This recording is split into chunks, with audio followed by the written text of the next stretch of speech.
ಮತ್ತು ಇನ್ನೊಂದು ಹೇಳದೆ ನಮ್ಗೆ ಎದೆಗೆ ಇನ್ನೊಂದು ಭೂತಕಾಲವನ್ನು ಭವಿಷ್ಯತ್ ಕಾಲದಲ್ಲಿ ಹೇಳೋದು. ಫಾರ್ ಎಕ್ಸಾಂಪಲ್, ನಾನೀಗ ನಿಮಗೆ ಇಷ್ಟರಲ್ಲಿ ಹೇಳಿದೆ, ನಾನಲ್ಲಿ ಆವೃತ್ತ ಸಂಗೀತ ಕಲಿತೆ, ನಾನಲ್ಲಿ ಜೇಸಾಸ್ ಕಚೇರಿ ಕೇಳಿದೆ, ಇದು ಕರೆಕ್ಟ್ ಯೂಸೇಜ್. ಕೇಳಿದೆ, ಹೋದೆ, ಮಾಡಿದೆ. ಇವನು ಹೇಳೋದೇ ಗೊತ್ತಾ, ಇವನ ವಿಷಯ ಹೇಳುವಾಗ ನಾನಲ್ಲಿ ಸುಬ್ರಹ್ಮಣ್ಯಕ್ಕೆ ಹೋಗ್ತೀನಿ, ಅಲ್ಲಿ ನಾನು ಜೇಸಾಸ್ ಕಚೇರಿ ಕೇಳ್ತೀನಿ, ಅಲ್ಲಿ ನನ್ನ ಅಜ್ಜ ಅದನ್ನು ರೆಕಾರ್ಡ್ ಮಾಡಿ ತರ್ತಾರೆ. ಫ್ಯೂಚರಲ್ಲೋ ಸ್ವಾಮಿ ಅದು. You got my point?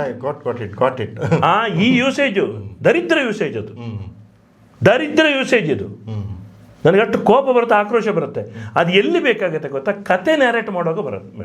ನಿಮಗೆ ಯಾರು ಡೈರೆಕ್ಟರ್ ಕತೆ ಹೇಳಿದ್ರು, ಸರ್ ಹೀರೋ ಬರ್ತಾನೆ, ಅವನೆಲ್ಲಿ ಹೊಡಿತಾನೆ, ಅವನೆಲ್ಲಿ ಲವ್ ಮಾಡ್ತಾನೆ, ಇದು ಕತೆ ಹೇಳುವಾಗ ಬೇಕಾದ್ದು. ಪಾಸ್ಟ್ ಟೆನ್ಸನ್ನು ಹೇಳುವಾಗಲ್ಲ.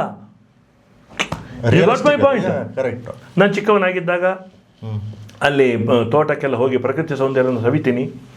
ಚಿಕ್ಕವನಾಗಿದ್ದಾಗ ಇವ ಹೇಳೋದು ಈಗ ಇನ್ನು ಸವಿತೀನಿ ಅಂದರೆ ಫ್ಯೂಚರ್ ಟೆನ್ಸ್ ಅದು. ಅದು ಭೂತಕಾಲವನ್ನು ಅರ್ಥ ಆದವರು ದಯವಿಟ್ಟು ಗಮನಿಸಿ ಬಂಧುಗಳೇ, ದಯವಿಟ್ಟು ಹೇಳಬೇಡಿ ಹಾಗೆ.